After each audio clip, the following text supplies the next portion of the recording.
Dictation 90 शब्द प्रति minute 5 second बाद शुरू।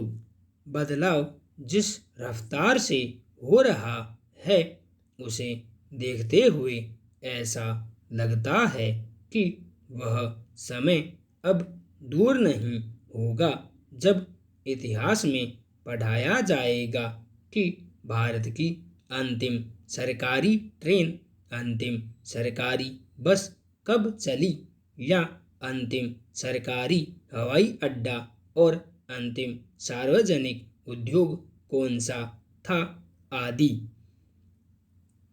किसी सरकारी उपक्रम या सरकारी संस्थान के निजीकरण होने पर आम जनता का चुप रहना सबके लिए भारी पड़ने वाला है, क्योंकि जब सारे स्कूल, सारे अस्पताल, सारे रेलवे स्टेशन, हवाई अड्डे, बिजली, पानी सब निजी हाथों में चला जाएगा तब हमें उनकी मनमानी देखने की नौबत आएगी।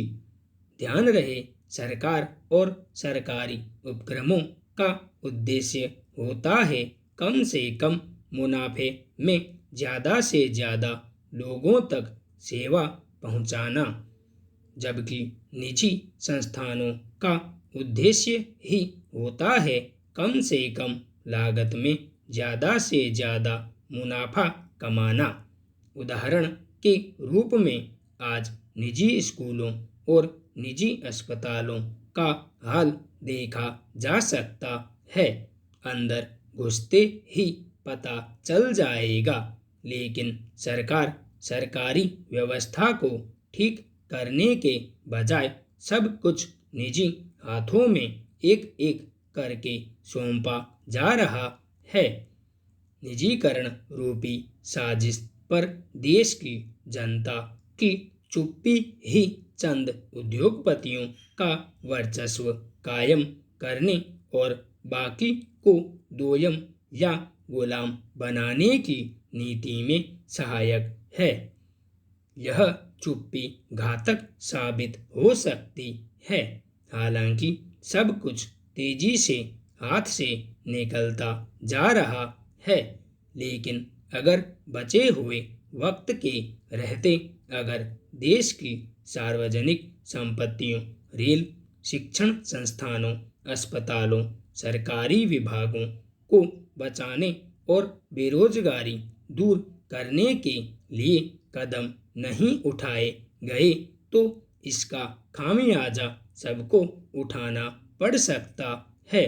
कोरोना महामारी ने तो बखूबी आईना दिखाया कि मुसीबत के समय सरकारी कर्मचारी और सरकारी परिवहन और सरकारी विभाग ही काम आए।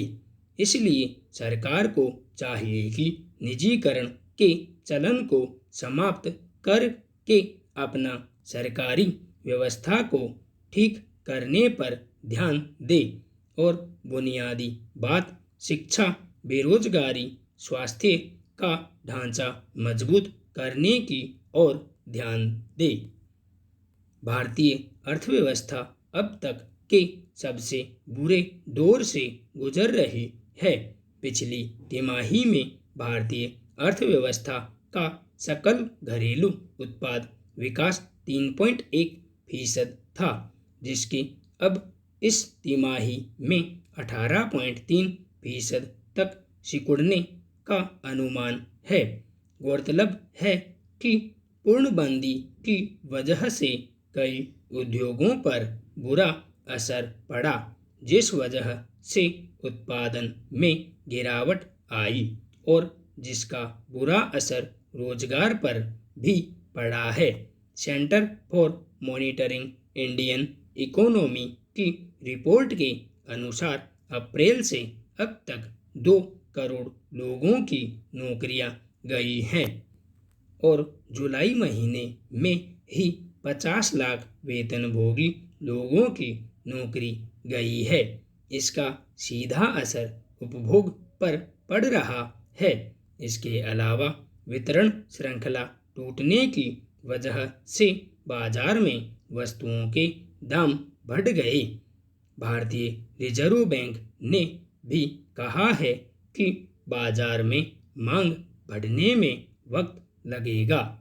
जब किसी अर्थव्यवस्था में लगातार गिरावट, उपभोग में कमी, औद्योगिक उत्पादन में गिरावट, बेरोजगारी का बढ़ना, कर्जों की मांग में कमी, शेयर बाजार में कमी, बाजार में तरलता में कमी जैसे संकेत देखने को मिलते हैं, तब यह बात आसानी से समझी जा सकती है कि अर्थव्यवस्था मंदी की चपेट में है।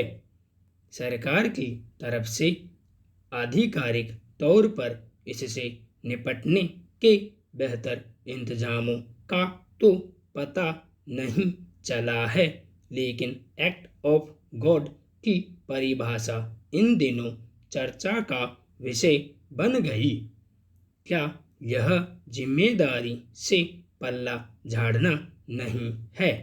यह केंद्र और राज्य सरकार की ही जिम्मेदारी है कि उन्होंने किन नीतियों को लागू किया, जिसका नतीजा यह निकला।